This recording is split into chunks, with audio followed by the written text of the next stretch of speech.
Welcome back to MSC 695. We're going to continue on in a video series, and we're going to move on from credit to getting out of debt. Okay? All rights and copyrights and everything reserved for the snowball payment method is for Dave Ramsey. This isn't my method, this is his method, but it's a good method, and I do recommend using it. I'm just going to add a few things in there to keep in mind that I think are important as you apply the method.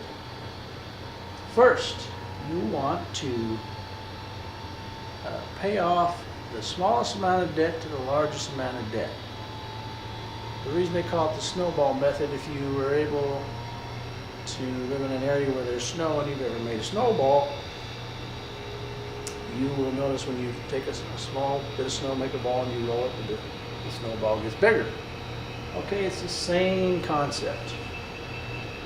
So let's say that you have $10,000 debt, $5,000 debt, $1,000 debt, $100 debt. Okay?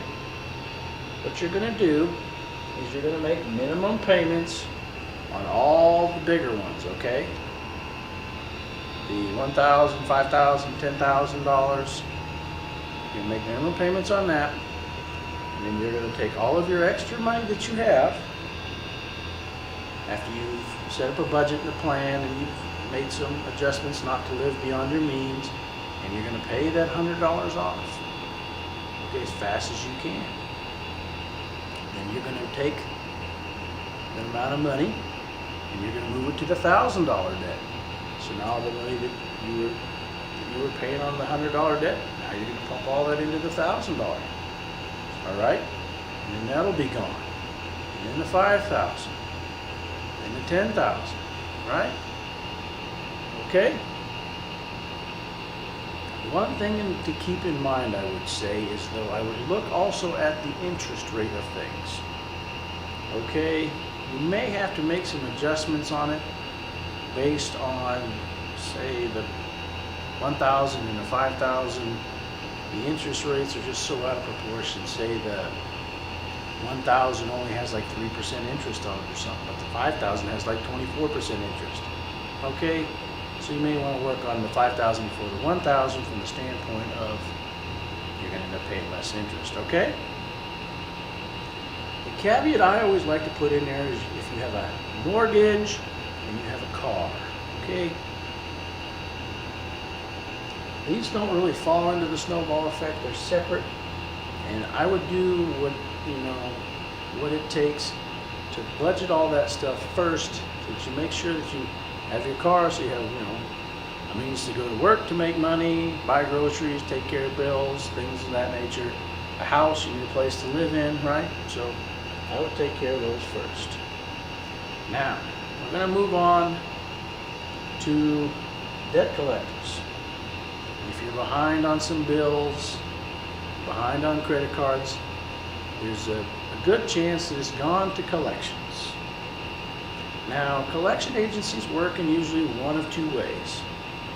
Either they take the debt on consignment, which means that the greater percentage of the debt that they collect, they get to keep, okay?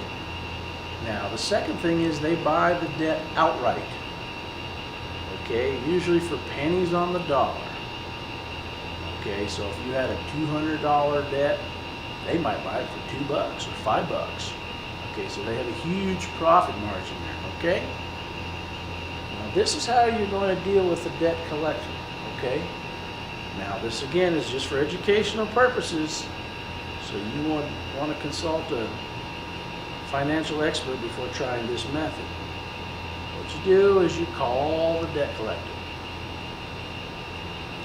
You don't start out by identifying who you are or your account or anything like that. You ask the person, do you have the authority to negotiate and settle the debt? Okay, you want to establish that they can negotiate and settle the debt, if they have that authority. If not, you want to talk to who has that authority. They may give you the runaround and they say they're not here. Say, okay, that's fine, give me a name, number, do you want to talk to that person?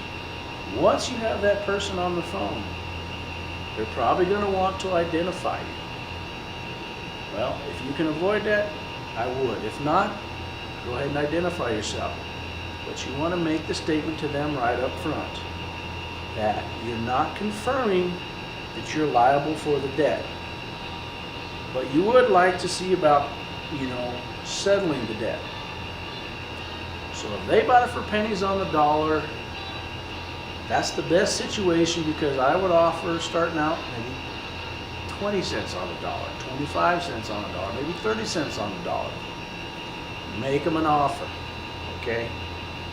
The smaller the amount of debt, the more likely they're going to be to negotiate with you, because it's more expensive for them to take you to court and spend that money with no guarantee of being victorious, and being able to recoup their costs and be able to get you to pay the debt. Now, the larger the debt is, you have to be careful, because it might be worth it for them to take you to court. But I would suggest trying to settle with them. Now, if you do reach a settlement, what you want to do is make sure to get it in writing. As the old saying goes, if it's not written, it's not said. You want them to be able to discharge the debt completely and have it be reflective on your credit report. All three agencies. Okay? They're going to try all kinds of things to try and get you to pay as much as you can. You decide on what you want to pay before you make that call. And if they decide that they don't want to settle the debt, you just go ahead and discontinue the call. And then when you go look at your credit report, find out when that date started, because that's the start date for that statute of limitations.